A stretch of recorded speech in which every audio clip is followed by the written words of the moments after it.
या गुरुपौर्णिमेनिमित्त एक असा आम्ही ग्लोबल मराठीतर्फे असा विचार करतो आहे की मराठी माणूस व्यवसायामध्ये पुढे येत नाही, पण आज जे टिकून आहेत त्यांनी या व्यवसायामध्ये कुठली प्रेरणा घेतलेली आहे आणि आत्ताची तुमची पिढी ही कशा पद्धतीनं या व्यवसायाला सामोरी जात आहे.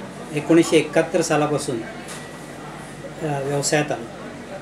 त्यावेळेला माझे काका आणि वडील हे व्यवसायाचा धुरा सांभाळत होते.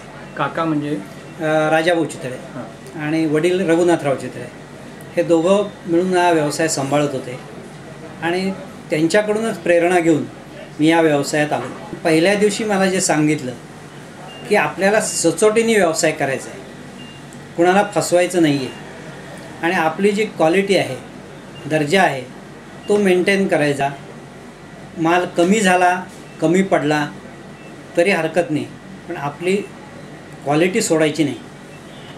या बेसिक पायावरतीच आम्ही व्यवसायात मी पाय ठेवल्यामुळे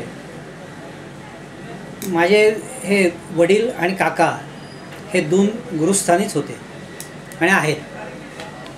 त्यानंतर कालांतराने मला स्वतःलाही काही गोष्टी शिकायला मिळाल्या.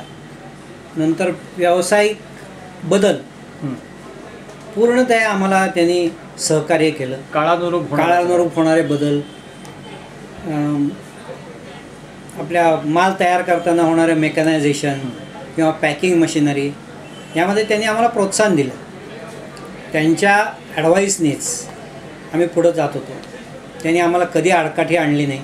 योग्य सल्ला ते देत होते, सबुरीचाही सल्ला देत होते की आपल्याला वेग कुठला असावा हे आपण स्वतः ठरवलं पाहिजे आणि त्या वेगानेच आम्ही आमचा व्यवसाय वाढवत गेलो. 1955 साली आमच्या काकांनी जिमखान्यावर ब्रँच सुरू केली.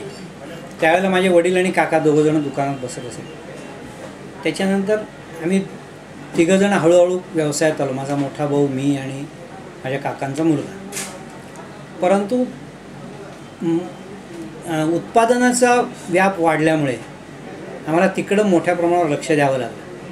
त्यामुळे दुकानाकडे दुर्लक्ष व्हायला लागलं.